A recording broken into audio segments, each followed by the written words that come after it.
coming in cold. We're coming in with thunder and lightning. I'm pretty sure. Well, and it's so funny because as soon as we're like, yes, let this live begin, the wind picked up and your hair is starting to blow. Oh, it's so great. Well, welcome to our mid-season contemplative chat. Um, we are in the season of Beltane and we are navigating the attunement theme rewilding. My name is Megan. And Rachel, would you just tell us a bit about attunement themes, whatever you feel that you want to share? I would love to. My name is Rachel. I'm also known as Madam Moonflower on the social medias and in my practice. And the attunement themes began with window inspiration for the Cult of Gemini. And that was a shop that I owned with my sister, Kat Bacchus. And we had big dreams for things that weren't merchandise, that felt like they meant something. And we wanted our space to be intentional and meaningful and aligned seasonally. So once the shop closed, these attunement themes kept coming, thanks to Megan for kind of midwifing them into this newest incarnation. But what eventually happened with the themes is that even though they were window inspirations, they were like a spell and they started to affect our lives, and we could see things happening. We could see growth. We could see experiences through the lens of the attunement themes. And this work still is available to us, even though the shop is closed. And they have been channeled by me solely for, I don't know, God, it's like going on 10 years, I think. Or maybe it's like 7 to 8 years, me alone, 10 years of their inception. And the way that I work with the themes, and I think it's similar for Koya and Megan, is that we just kind of allow the idea of the theme to percolate into our systems. And then we're kind of just in awareness of how synchronicities and things in our lives line up with this kind of intentional. I think it's both an offering, the words, and a reception simultaneously is what I'm like starting to really understand. So that was the least concise way, but I feel like way more descriptive way to the attunement themes themselves. So Yeah, my relationship with the attunement themes, it really felt like a coming home.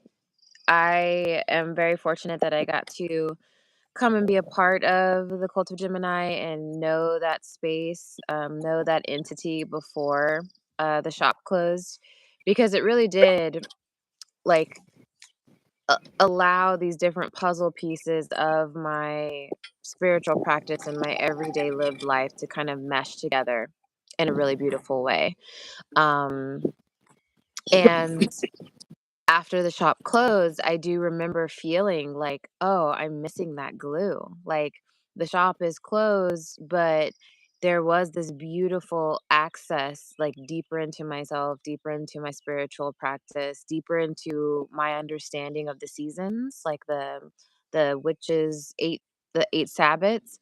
Um, but the attunement themes, like without having the attunement themes, it was just very hard. Um, and unexciting. It was very, like, disenchanting to not have, like, this archetypal energy of these attunement themes, and so I definitely did nudge and invite and stir the cauldron, with Rachel to be like, "Hey, so these themes, like, are there gonna be more? Like, I have my planner for the year in my very Virgo way, and, like, I'd like to know, like, magically and cosmically and all the other in between ways of, like, how to navigate my months and my moons and my calendar year, and so this is the most beautiful invitation, for anyone to deepen not just in your spiritual, your religious practices, but just being a human on this planet that has seasons. The attunement themes are really user friendly in some ways and very approachable no matter where you are on your journey of the occult, personal development, psychology, archetypal theory. They really are just like, um, I was gonna say they're a door, but they're more like access to the doorknob. And, it's up to you if you really want to turn that doorknob and open the door, or if you just want to touch the doorknob and receive the transmissions that way. Um, and I love Rachel that it is very dual and polar of like the attunement themes, insight, inspiration from just the word, like just the word aspect, but then also energetically. Mhm. Yeah. Yeah, for sure. I feel like it's maybe a kind of every time I mention it, and this is like a new knowing, like since rewilding. Every time I mention rewilding, I'm speaking it into the world and calling it back to me for more reflection. And hey, you guys, chill out. We have dog play. This is wild over here right now. Winds blowing, big thick clouds, dogs rolling around, wrestling, bumping me in the table. We're rewilding over here. My yard is wild. Everything's wild. But As I a love trans it because I was like, rewilding is coming. It's coming for me. And then it's like, oh, you want us to come? Okay, let's go. mm, Let us yeah. come. Would you say that that's even like it's invocation? Like it's Yeah, yes. invocative? That is an excellent word. Yeah. Hey, guys. So, I yeah, go go ahead. ahead. um, yeah, I just agree. And I didn't really put that together in that way of having these attunement themes as an active spell. That as we are writing it, as we are talking about it, that the act of engaging with the word of the attunement theme itself is invoking it deeper. And it's kind of a duh moment for me because I'm like, when we were in the shop, we had this visual representation. We would walk by these windows that were art installations, they weren't merchandise windows, trying to express the idea of the theme.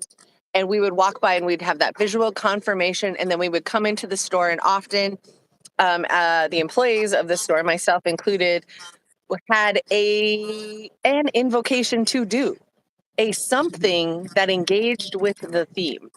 And the fact that I'm here thinking after the shop ended that I don't have any, this is just happening to me, and that I'm not actively co-creating the rewilding experience every time I consciously engage is kind of wild.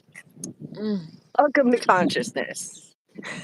Today I took the red pill on purpose, and here we are. Man, welcome to consciousness.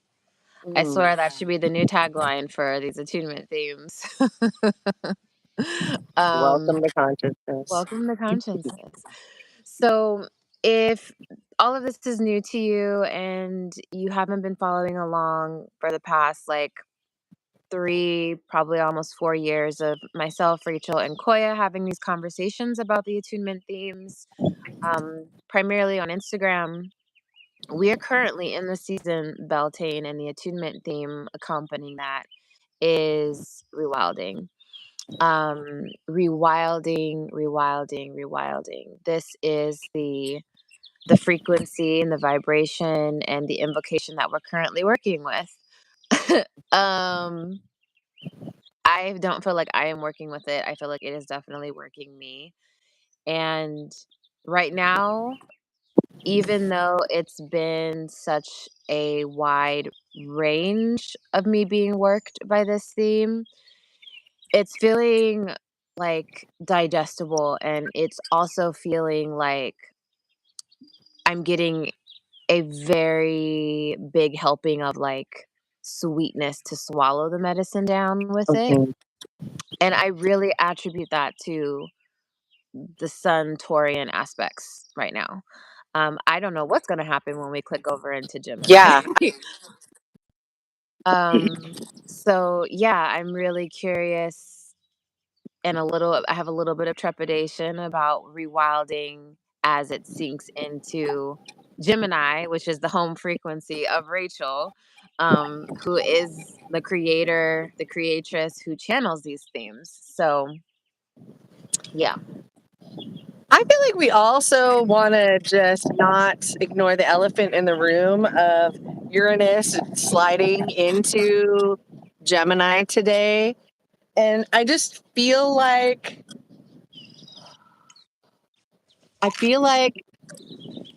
we all are in this moment where we have the permission to be the mouthiest we've ever fucking been about everything. So I feel like that is just starting there.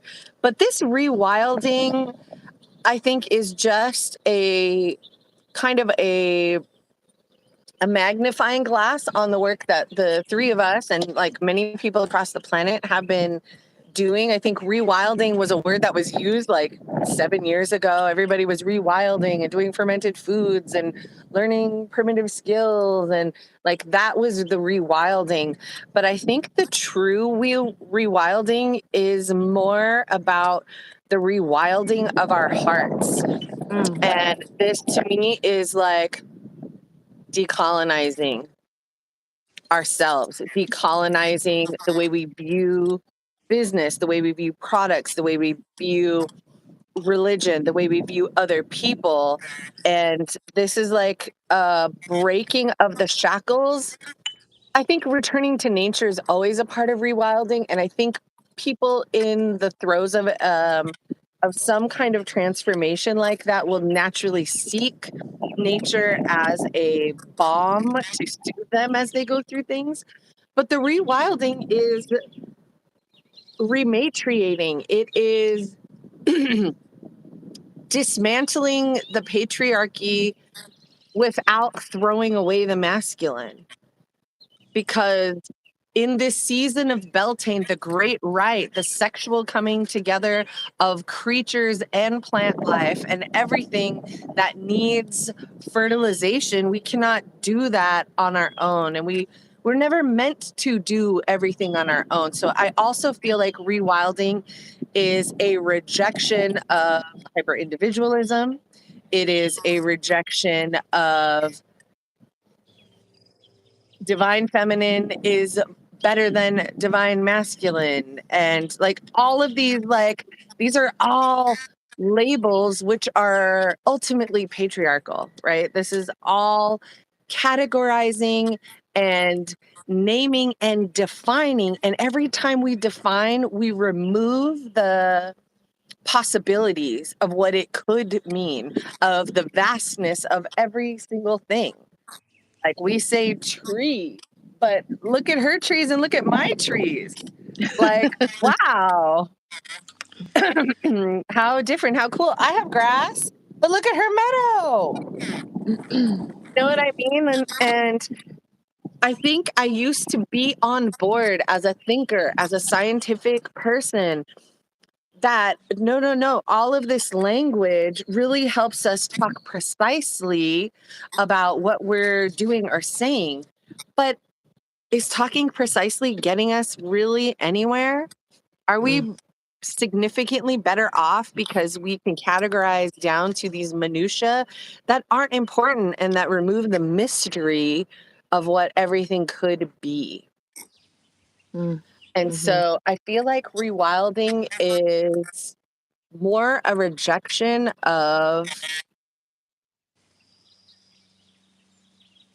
capitalistic commodified society mhm, and how we can be ourselves, how we can, I mean, we're here in this thing. We're not going to like, you know, aside from a catastrophic event like wiping out the power grid, we're not all going back to homesteading tomorrow and living off the land. Like, that's not it. But there is a way to live in society, to live in, you know, more equality, and to divest from bigger things and to invest in literally our local people, our community. And sometimes you live in a place where there isn't really community and there's no good shops and there's no town, and you're like, well, we have to find a way to make that happen here and then support it, you know? Like, if it's not here and we desire it, we are the builders. We are the creators. And I just hope that this early menopause drain will seep away and I'll have the juice to be doing the creating that needs to be created. But in community, not just me. It's not just me. I don't have to do it all myself. So there I am, still rewilding. Yeah, still rewilding. Oh, I agree with so much of what you shared about especially the decolonizing. Like, rewilding feels very like the dismantling of colonial ideas and structures and foundations. In like the macro level, of course, like socially, politically. But I also primarily feel it really deep and visceral, like at a cellular level, like because we today in this time, all of us, we have been raised within the time constructs of deep colonialism. Whether you were the colonizer or whether you were being colonized. And I feel like rewilding is this reckoning and this remembering and also this reclamation. But it's like, it's very much like the potent, uncomfortable medicine and the potent, uncomfortable truths that we all are carrying at a genetic and cellular level first.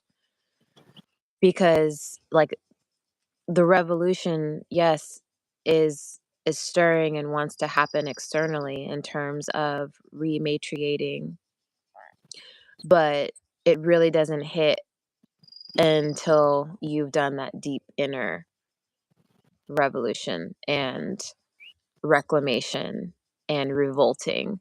And I don't believe that can really happen until we've named within our own bloodlines of where we have been the transgressors. No matter what color you are, you know, like we are born and raised in this time, and so by proximity, you're going to have some colonization, some patriarchal um, themes or characteristics within you, just period. Like, it'd be kind of weird if you didn't. And so recognizing that at the ancestral and cultural level, and then being a fucking accountable. To me, rewilding is so much about accountability. Um, in the very small scale first of you in relationship with yourself, you in relationship with your family, you in relationship with those close to you, and then it goes community, and then it goes societal, and then it goes global.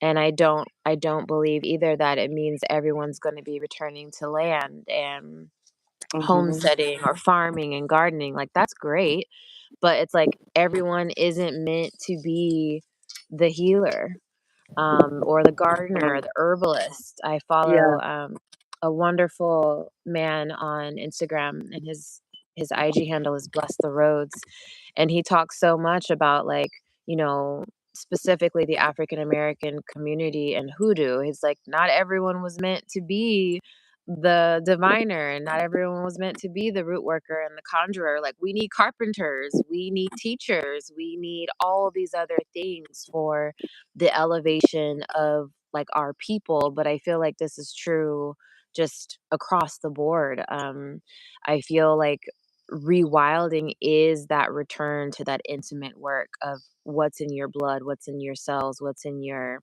ancestry, and getting really clear and honest with yourself. And then from there, what do you bring to the table to rebuild? What do you bring to the table to help perpetuate the decolonization and the rematriation?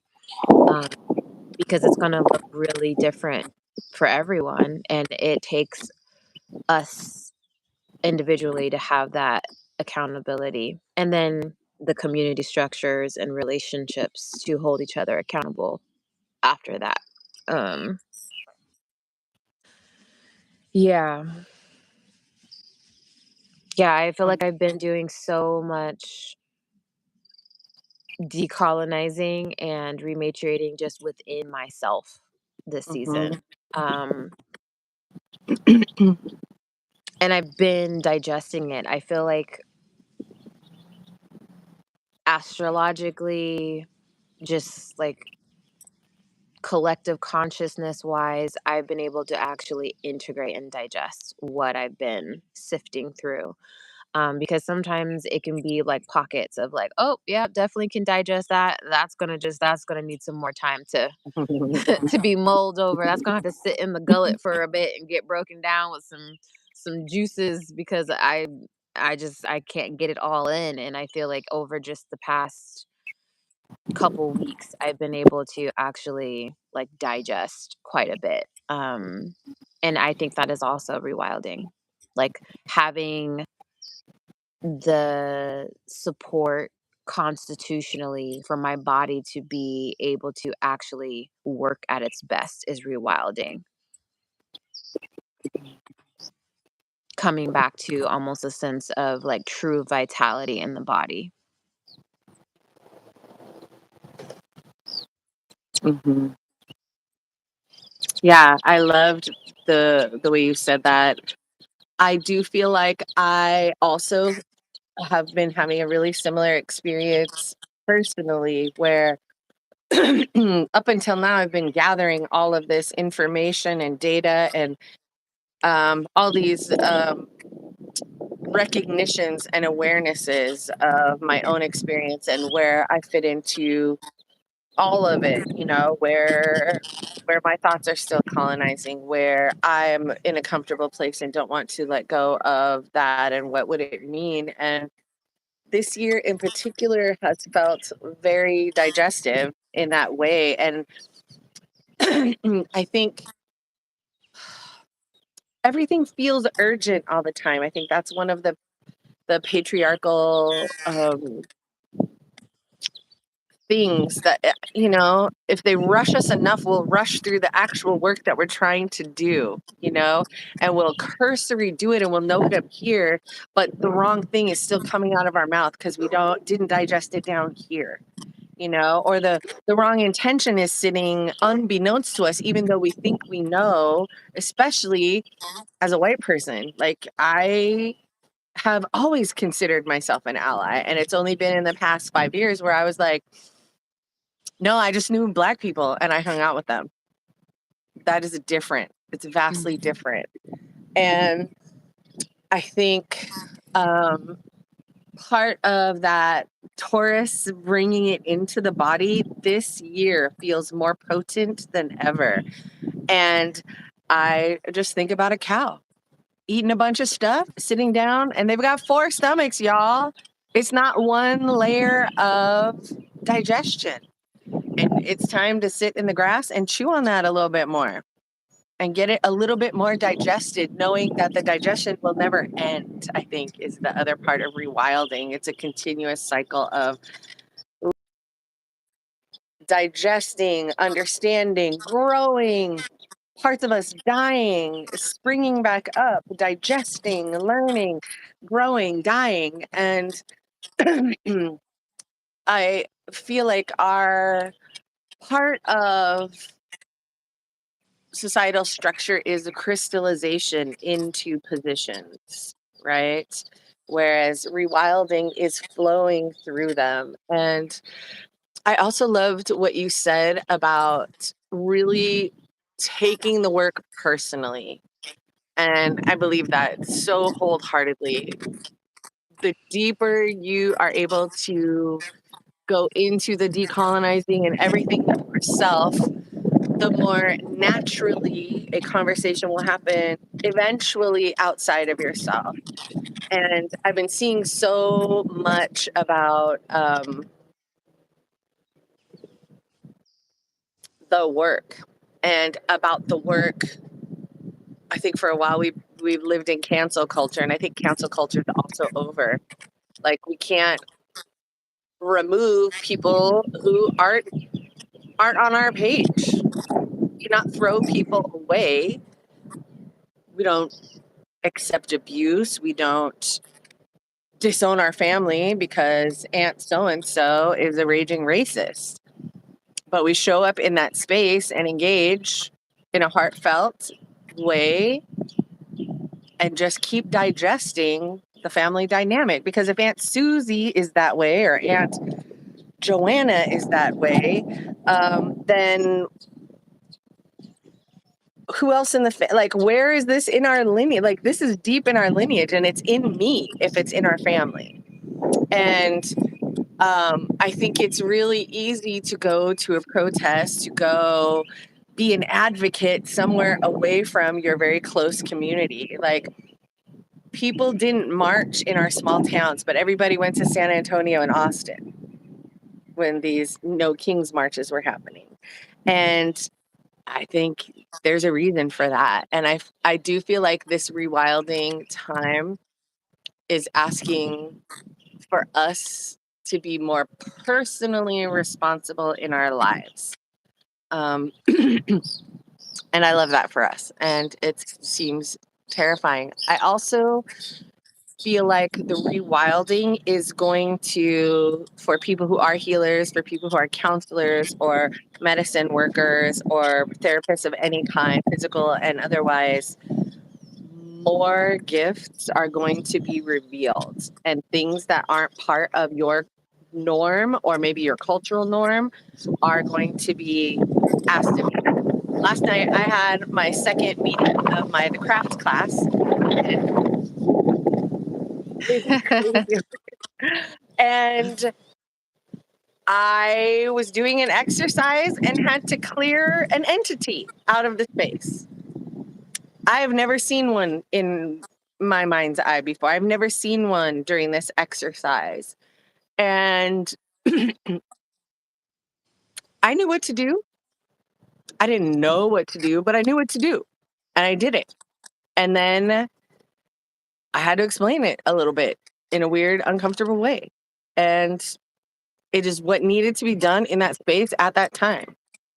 You know, we had recent conversations with some family members who were like, "Oh my gosh, Africa, so resilient. They're going to come back. They're going to make it." And we're like, we can't bypass that it has been destroyed. Well, it can't be destroyed because they're coming. Things are happening. It's getting better. I'm like, no, it's never going to be the way it was. And we have to acknowledge that and have to hurt feelings of people who are new to the game and don't understand the depths of things. And so I feel like maybe,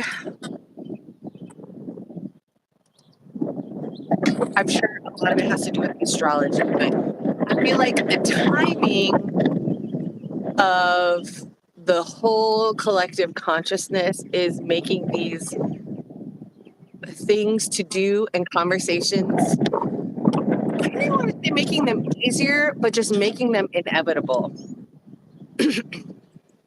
And that it's the only next step for some of us as we come up in the knowledge and in the further decolonizing and the further rewilding. Something that I'm beginning to see and like hear conversations of is, excuse me, sir, mind your business. When he goes trotting off a little too happy, I'm like, what are you about to do? I feel something that has been like prevalent that I've been feeling and that I've been communicating, especially like within Salty Sermon Society, the 9-month mentorship that I am facilitating. But I'm seeing it like in conversations with friends, and I'm seeing it on social media, is this like deep, deep awareness of the return to our blood lineage and cultures and practices. And this, it's not in my heart and in like the codes that I've felt and like discerned, it doesn't feel like it's really about cultural appropriation. I feel that there is, sure, a part of that and how it's showing up. But what I feel rewilding is really like stirring and inciting awareness and change around is, yes, people that are in like the healing arts and in occupations of service to help, people grow and heal, um, is that we are being called to bring forward the actual wisdom of our blood, not these other cultures that we've been drawn to. And I personally don't I'm not bothered by people being moved and inspired by the healing arts and traditions of other cultures. I think that the original elders globally um, all practiced like elemental magic and healing sciences, and so there's resonance. I don't think that there's anything wrong with someone being so deeply moved and drawn to different plant elders, and ethnogenic plants, or um, different healing modalities very rooted in specific cultures. I think that's just the jump off. And I think that's the part of the conversation that I've really leaned into having within my mentorship, and within conversations that I have with people who are drawn to healing work or being of service, of like, yes, please be moved by cacao, please be moved by ayahuasca, please be moved by tobacco and Mayan abdominal massage and Reiki, but please don't stop there. Like that is a breadcrumb. That is a whisper from your blood lineage. Like, what did your ancestors do? And I feel that, this really ties into the conversation of, starting that rewilding, reclamation, and revolution personally, because a lot of us don't want to do that ancestral work to get to where that wisdom is in our blood. Of like, we got to go through some crunchy ass aunts and uncles and grandparents who maybe were racist or maybe who were homophobic before we can get to where the wisdom was and is. And maybe it's also blended in with all of that. And that's the work. Of course, it's so much easier to go to a different country and get certified and practice the medicine and the lineage of a culture who,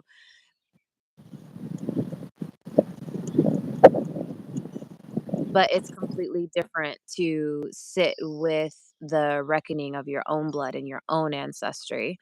And so I feel like I'm seeing more of it, and I've been having more conversations around like inner compass work, this concept of like your inner compass rooted in your ancestry, of like, how can you get so keenly aware of how you navigate your points of interest in your life spiritually, by what's been given to you in your blood, not what seems exciting and enticing outside of you, but actually receiving like the map from your ancestors and what they traverse, and then editing the map.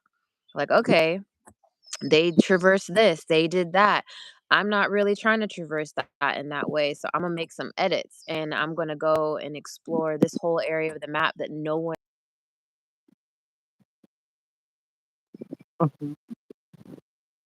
inform this map, inform these navigational skills so that the ancestors and the generations.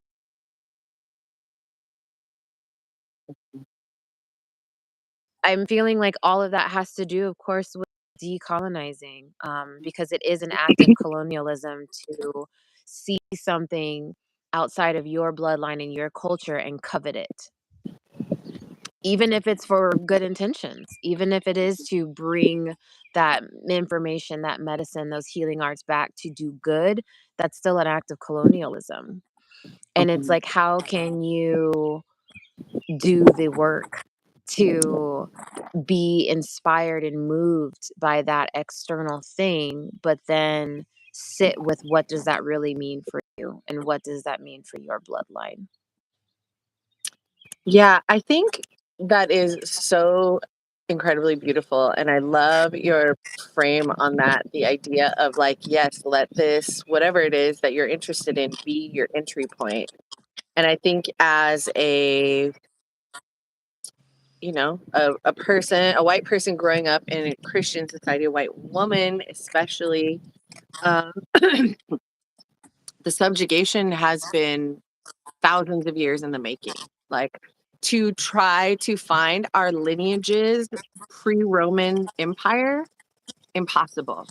It's been eradicated and erased mostly, unless you happen to be attached to a family or a lineage that survived. Because I think as a witchcraft practitioner, one of the things that we're dismantle in the craft class is the idea of the witchcraft we have comes from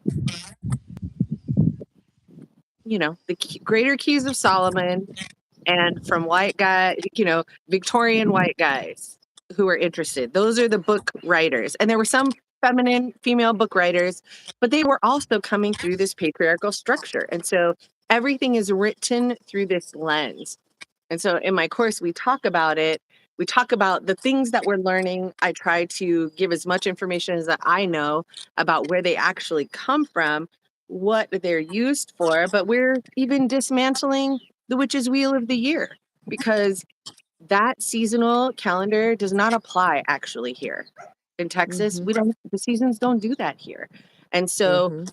while we ponder the season and what has been laid out, I'm constantly asking everyone to understand what it means for them during this time. What is the time between the equinox and the solstice, the halfway point to the solstice? What is that for us here? And how was it celebrated indigenously? What did the people who lived here do in those times?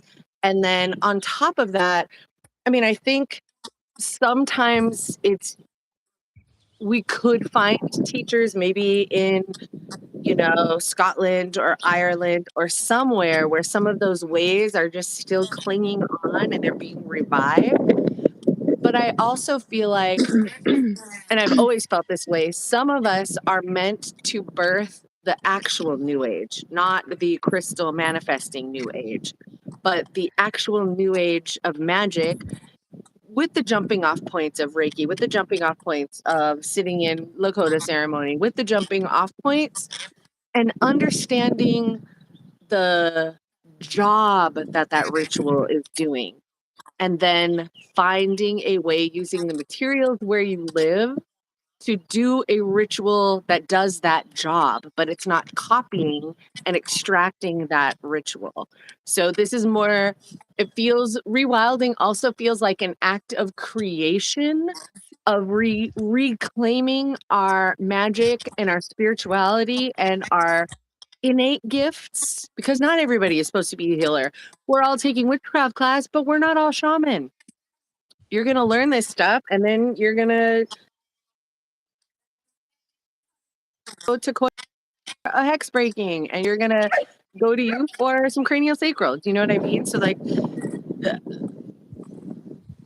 the desire for community and for ritual, I think, is what drives people to these places because it's absent. Even in church doesn't even feel like a ritual anymore. And so I feel like part of rewilding is reimagining. It's learning and understanding what these rituals did and the altered space we needed to be to achieve the ritual completion, and then crafting them in our modern society. And I think a lot of people are doing that, but I think they still feel bereft of the spiritual part. So really trying to figure out how to reconnect in a very moving way to those things.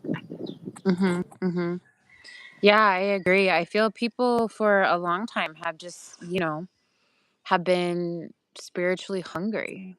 You like across the board. Every culture, um every person somewhere in their lineage is some sort of stripping of culture, stripping of tradition, stripping of ritual, stripping of sacred rites. And so some people more than others are just spiritually hungry, like they've been starved. And so when you like, if you can just imagine that, going so long without a certain level of nourishment, or hydration, and then you receive a tiny little bit of that, and like your system is like, this is the thing. And I think I have so much grace and empathy with that state of being because um, our bodies physically and spiritually are meant and built to survive. Like, everything our cells wanna do is get oxygen to where it needs to go, get blood where it needs to go, so our heart can beat, so our muscles can move, so our lungs can draw in air. And so if someone has been without, like, the basic things you need as flesh and blood and soul, the first chance you get of, "Oh, my life gets to continue," of like, "Oh, this isn't the end," I have the deepest sense of empathy, and respect of understanding that journey. But I also feel like once you get yourself back established, that is still just the jump off. Mhm, And I mean, all of us, like, have this, you know, very personal, fight and revolution of reclaiming information. Like, it's not just African American, Latin American, Mexican American, like, Asian culture, I feel like have been able to Asian, like, traditional Chinese hey, medicine and Ayurveda, like these pillars have been able to maintain more of their records and their lineage healing traditions. But for like and maybe even like Pacific Island Polynesian descent, I feel like there's just some pockets where there's more access to like what has been written and done. But the rest of us, it's like we got to figure it out. Like there's so much that has been broken and intentionally cleared and wiped away that mhm, sometimes the path isn't going to be on paper. It isn't going to be documented, that it's soul retrieval. It's mhm, pairing the Western and like Western documentation route, and then also the spiritual. Of if you can't find it, you go on some soul journeys and connect with the ancient ones of your blood. Um, that I feel, something that has been coming up for me in doing my own work is like we are very comfortable and spoiled people. mhm, And so when things get a little hard, it's easy to be like, oh, well, there's just no documentation. Like it's just not there. It's like I don't have it. And it's like it's there, but it's like you got to work for it. mhm, Um, and you got to work past the discomfort. And so I feel personally, just that unwavering, bone deep accountability, so that I can better just continue to show up and serve in my personal relationships, in my friend groups, in my community, and then how that impacts like the greater web of how I am seated as a Black woman in this country. And yeah, I love, the point that you had made, Rachel, about like bringing the intention of like these rituals back to where we are and what we have access to in terms of plant and ritual and energetic hygiene and community and craft work, of like to be inspired and moved by these indigenous cultures and ways, but also how does that affect where you are geographically? Like, okay, Beltane, the mid-season, what does that mid-season actually look like where you are on the map? Um, and then just the biodiversity of the region. Like, what are the plants? What are the animals? Like, what are the trees saying and doing? And also, what do you have access to? Like, we are so abundant in the flora and the fauna wherever we are, that if you get to know them, like again, bring that work back to you personally, like out about like these rainforests and these indigenous places of like what is right in your backyard, like not even living on land, but in the city, there's probably 10 to 15 plants and animals and insects that you could befriend and get to know that carry potent wisdom and magic that will help with that very individual work of your accountability and your ancestry and decolonizing yourself and rematriating your life. I think something that I've been so moved by this season so far is how deeply supported I am on the land that I get to steward. And I've known quite a bit of how supported I am, and there's just still the perpetual learning, the perpetual meeting, and being in the student self. And I think that is that is so matriarchal. Patriarchal structure wants us to go to a school and get certified, and then you are a professional and you're done. Now you are in the position to do. And that is true in some ways, but it's in like a very like foundational matriarchal way. It's like the learning is never done. There's no Mhm. way that you would do anything for 2 to 5, even 10 years, and then you are now done. You are the healer. You were probably chosen as a child, and then it's your life doing the work. And you get very good, and the people and the village and the community trust you, but you are still always learning. Um, and we have access to all of that by just going in our backyard and meeting who is there, what is there, and learning. And not rushing, like you touched on that, not rushing to be done, rushing to, now I can hold the space, now I can teach, now I can do the healing work. It's just like learn. Like, what is the rush? Like, there's still so much potent healing and facilitation that we can do while we are learning. But it's like we, as a society, don't put as much value that it's deserved on the student. We put value on like the professor, the teacher, the doctor, um, and that is not serving us. Hmm. No, I love that. And just to continue that, I feel like the part that's missing is relationship.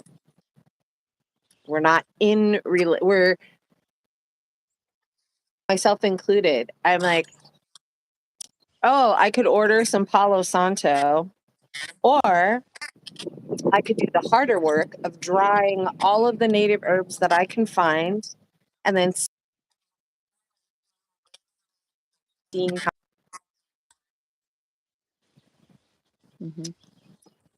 and understanding that, you know what, mesquite chips, yeah, of course we use them for barbecue, but is that suitable for smoke clearing? Is this a medicine that could be used right now that I'm growing in my backyard? You know, what are these dried oak leaves gonna smell like if I burn them? Mm. because I haven't done it yet. And so I feel like what you were talking about as far as like the flora and fauna available to you right now, and I think we've probably talked about this many times, but I think the actual work of developing relationship with your environment will guide you to the practices that will be similar. Like every culture spiritually burns stuff. Every culture has a plant medicine to ingest for some kind of effect. Every culture or bathing or water cleansing. Every culture understands that presence trumps any accoutrement that you have available. And that's it. These are the building blocks of spiritual practice. That's all you have to have. And some patience to sit in relationship with. You don't even need a deity. If you don't believe in God, if you're an atheist, it's still, these are still the tenets. That is rewilding to me. That is rewilding. Yeah, just the elements, like earth. Build a relationship with the earth, the soil, the grass, the plants, air, your breath. Could be smoke, burning, water, whether that's a natural body of water, whether that's the fucking water that's coming out of your damn tap and you bless it and you pray over it, put some affirmations over it, write some words and set that bowl of water over it. Fire. Tie some of your flame. magical red string around your pipes. Boom. Yeah. It is abundant. It is abundant.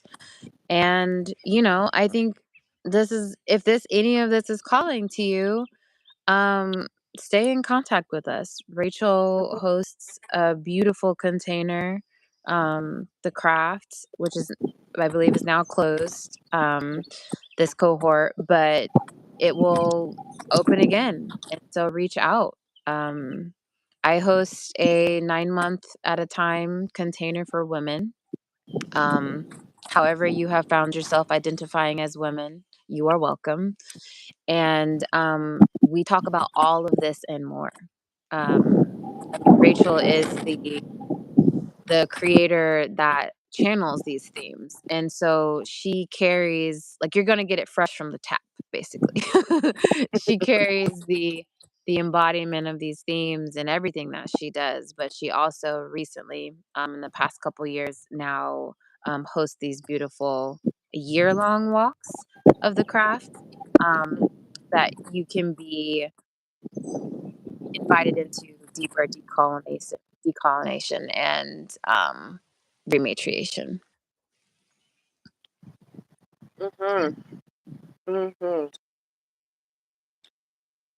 I know a lot of witchcraft practitioners don't like to hear it, but we literally are doing the Lord's work out here, y'all. And we're learning and growing ourselves in every session. We Absolutely. are becoming as much as everyone that we're guiding is becoming. Absolutely. Yeah, it's something that I say often, inside the mentorship is I am not here to teach you anything that, like, I have mastered, but what I am here to do is share the wisdom that I've been blessed to learn and be in proximity to. And my word is not law. Question me, question yourself.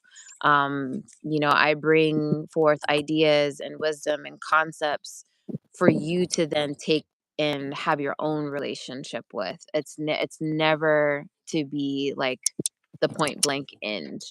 That I feel like that journey of self inquiry and critical thinking can take us very, very far. And then just remembering the elements, connecting with the elements, building on that relational piece of not just who is in our life as people, but who is in our life as these tangible incarnations of spirit through the elements.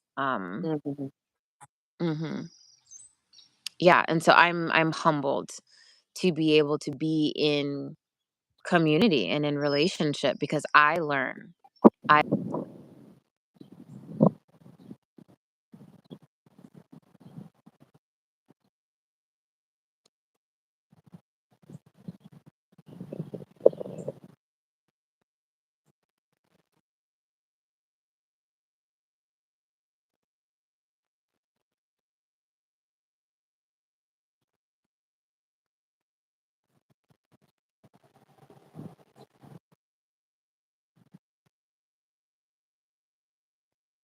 Oh, Megan, I lost you.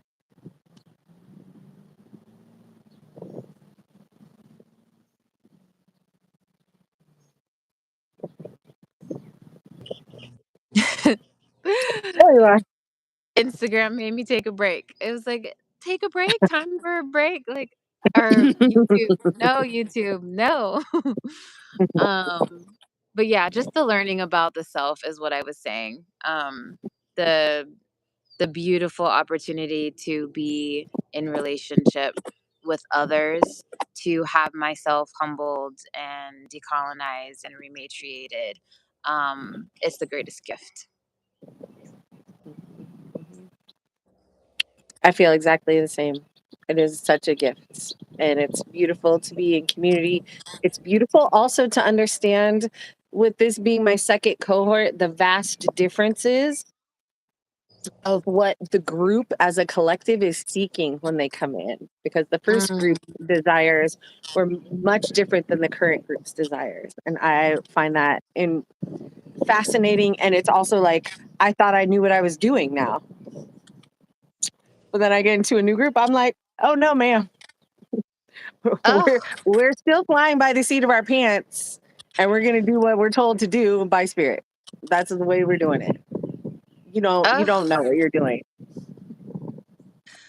It's so affirming to hear you say that because I had to like overcome a lot of like imposter syndrome, like very like, do I know enough? Like I've had a lot of different types of like formal training, but a lot of my wisdom is lived experience and self study. Mhm, And I had to really move through a lot of like mental barriers to birth this society and this mentorship. And a big part of like the messaging of like my ancestry and my guides was like, there is no fucking syllabus. Like, there is no structure. Like, you just show up and you share in relation of like what is alive for them today. Like you might think that you were going to talk about this certain thing, but it's not guided by that. It's guided by what do you all want to know? What is happening in your life? What's happening in your body? What's coming up? Let's talk about it.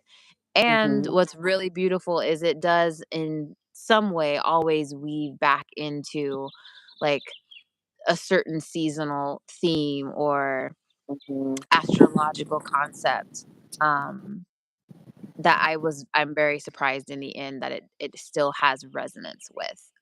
But I'm so mhm. humbled by that because my Virgo brain wants to have this very beautiful, polished, very delineated offering, and it is not that. It is not that. Yeah, I mean, I do have a syllabus, and it's amazing to me, kind of coming from the other angle, how much the needs of the group are stretch the syllabus, stretch it into these different places. And sometimes I question, oh, maybe I should have done this first or learn that first. But we just have the material that I think we have to get through for a level one, learning the tech of witchcraft. I do long for something. more like the salty sermons. In addition to that, where the needs of the gatherers kind of drive the desires even of the gatherers. But I trust also all the paths. I I trust was just all the gonna say that. paths that we're all on individually and collectively. I 100% agree. I 100% agree because this is how I am being asked to show up and facilitate. I can't say that this is how I would desire to learn.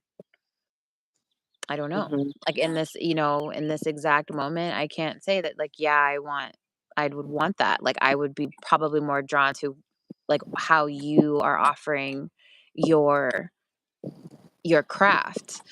Um But it's like I done fought spirit for so long on this, and it's like I done got beat down, and so here I am offering it in the way that I'm being asked to, but not in the way that my Virgo brain wanted to. Um, and just I think the medicine of variation is such a beautiful thing of, we are all such different people and we all have different gifts and different constitutions and we come from different backgrounds and we have our different learnings, like the ways we like to learn. And I don't think that it is meant for everyone to learn in the way that Hmm. I am offering. And I fully trust and respect that, because I very much know things about myself that, every learning container is not for me. And so I Right. think the fact that there is this beautiful variation in approach, it's like to me, it ensures there is something for everyone. Like you don't have to just go and sit through a learning container that doesn't resonate with you. It's like, please advocate for yourself. Find where you feel, oh no, this is it. Like this is going to, support me in navigating the different spiritual, energetic, archetypal themes that I'm curious and I'm called to. Yeah, I mean, that totally resonates with me, just my own learning journey. Like, I literally rejected every system I ever came across until Sorcery of Hecate. That was the only, and is still the only. Like, I just don't even buy books anymore because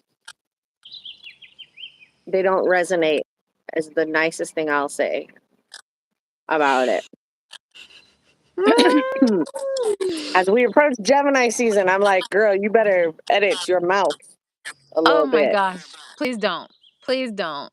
I'm so inspired by it and I feel the medicine of it. I feel the expansion and the recalibrating of like this momentum of Uranus and Gemini. And I welcome it. I do. And I feel like it's just going to be an extreme. Like one of my favorite analogy that my beloved says is that when any type of change happens, it's like the pendulum swing. It goes in extremes before it finds its balance.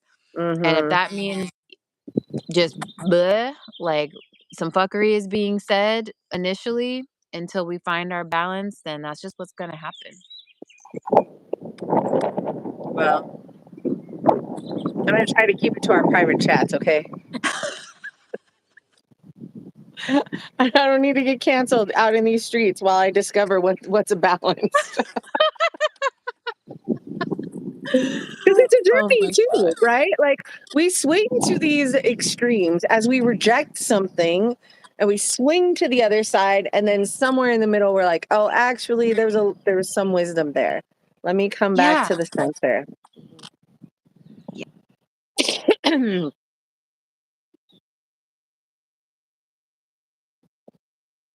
Piece. And you did bring up cancel culture too about like us throwing people away. And I feel like that is an extreme pendulum swing, which I feel like we all witnessed and saw, like with the extreme pendulum swing and presence of like social media.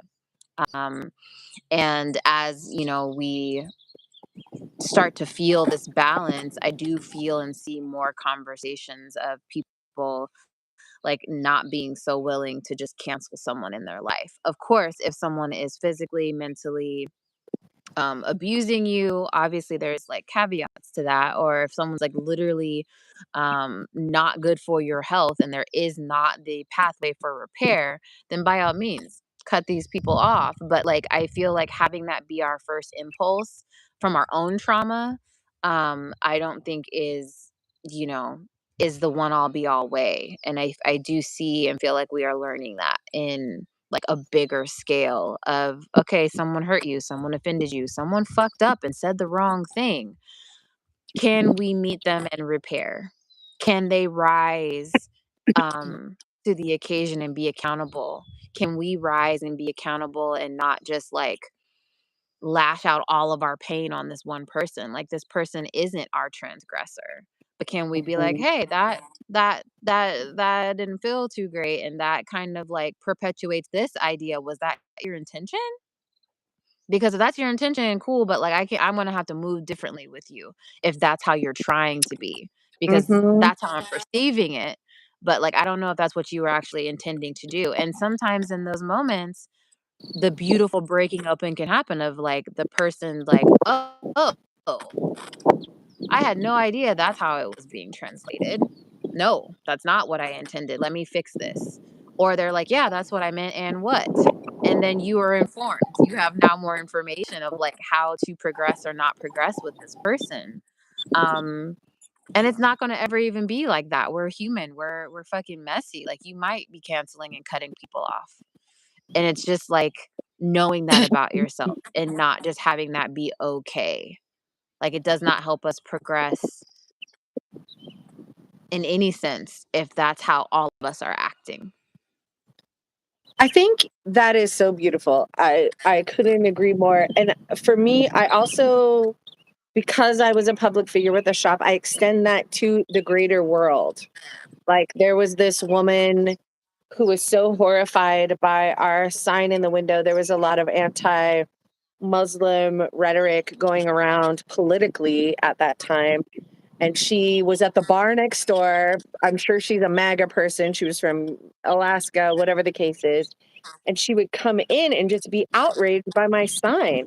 And Mm, a lot of folks would be like, "You're not welcome in here. You got to go." I just entertained it.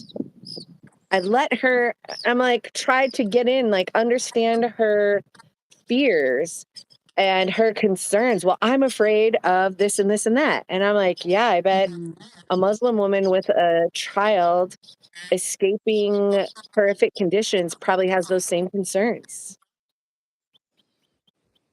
I'm just really worried about our country. And I'm like, I'm also really worried about our country.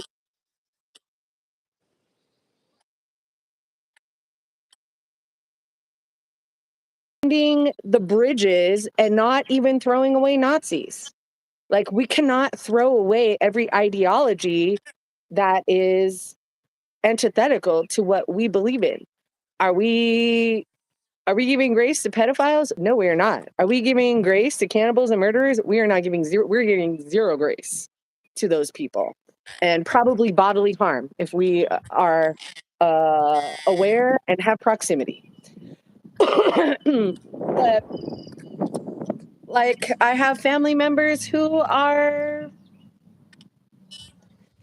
part of that masculine culture. Women are just gold diggers. Don't like the whole, like, I like, we just have it all around.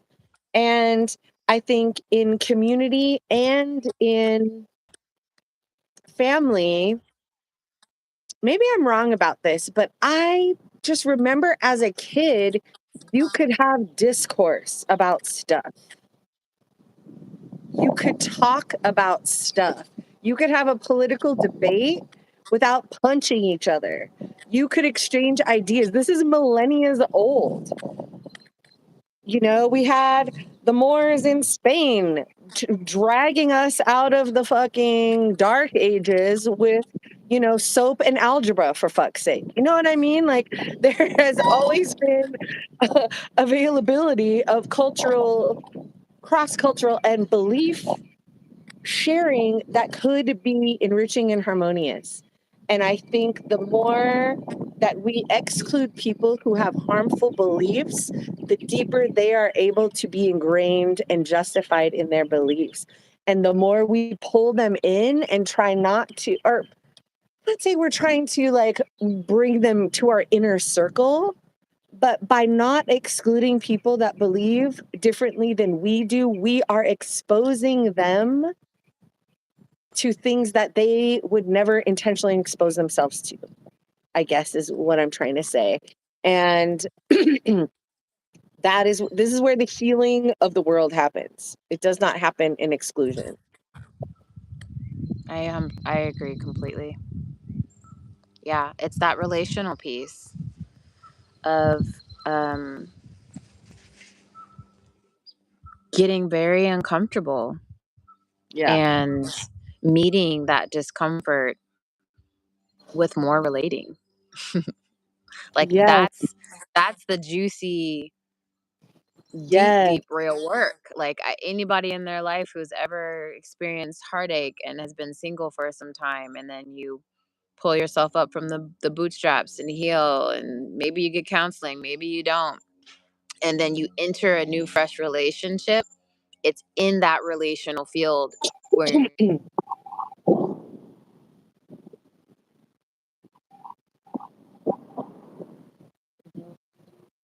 it is a alchemical container, the relational field. And I understand why people choose to skirt around the perimeter of it, because when you step in, you will be transformed. Things will be burned up and boiled down and turned into liquid and then turned into a gas and then recapitulated into something completely different. And that's terrifying because there is comfort and there is the familiar and there is the known in not entering into that relational field. But when you do, and you are blessed to be able to step into that relational field with people who can really be self accountable and then be accountable to that container, that's when the real fucking revolution and change and alchemy happens. Hell yeah. The alchemy of it all. And I forget that's what we're doing. I forget. We're burning this shit to an ash and mixing it in some honey and then eating it. Like, I forget. What do they call that? Where you make a tincture and then you burn the herbs and then you put the ash back. Like, what? Yes, this is Yeah. we're doing alchemy, and our family is ourself is the container, and our family is the container, and our town is the container, and our social affiliations are the container. And Yep. you're so wise, Meegan. You're so wise. The alchemy, the spagyrics. Look into spagyrics. Spagyrics. Spagyric medicine and alchemy is like it's transformational if you can learn it and you can you can vibe with like the real sciencey alchemical architecture of it, and then last long enough to be able to then overlay that into your life. That's it right there. There's the codes is there, and a lot of all of that is present in like our ancestral inheritance, all of us. It's present in indigenous and native cultures and languages. Which this will be the last thing I say, but please go on, Rachel, if you have more. The rewilding and this recognition of the presence of like these sciences, and I'm not shitting on science at all, because it's a certain language of how to convey certain technologies in a very like technologies in a macro way and technologies in a micro way. But these sciences have been present like in cultures at the beginning of time. Alchemy has been present in cultures physically and energetically and spiritually from the beginning of time. And us English language speakers, it's a bit more challenging for us to remember and know this and bridge this, because the English language is so linear and flat. But if you have it at all within you to study any other language, especially languages from like countries that your blood descends from, you will be able to understand like the science and the cyclical nature of time and elements and seasons because it's in the language. But the English language does not have that. The English language is so flat and linear that um is not equivalent to how we live as cyclical beings, especially if you are a bleeding person. If you're a woman with a womb, the English language is not doing you any service. But if you at all want to really understand and feel like that alchemy and the presence of it in your blood through sciences, um, study different languages and not studying different languages to like colonize it and know to be able to say cute, funny things. Learn the culture behind the language, and you will be able to have like this embodied awareness and relationship with rewilding, with the decolonizing, with the rematriating.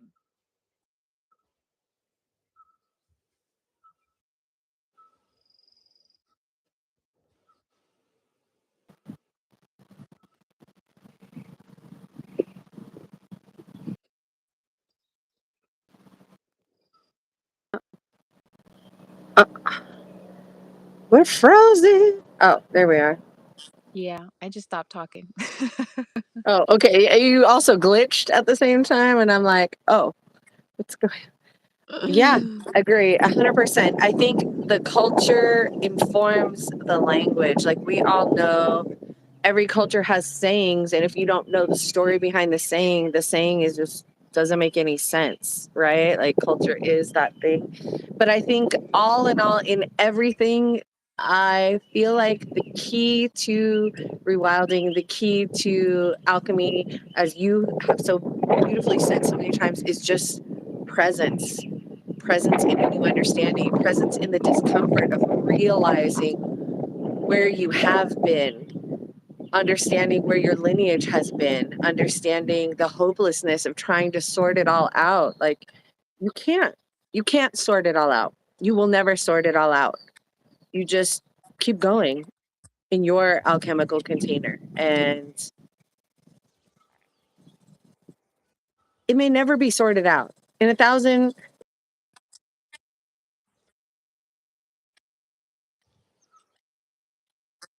but just the presence is the medicine. The presence is always the medicine. Mm. Mic drop.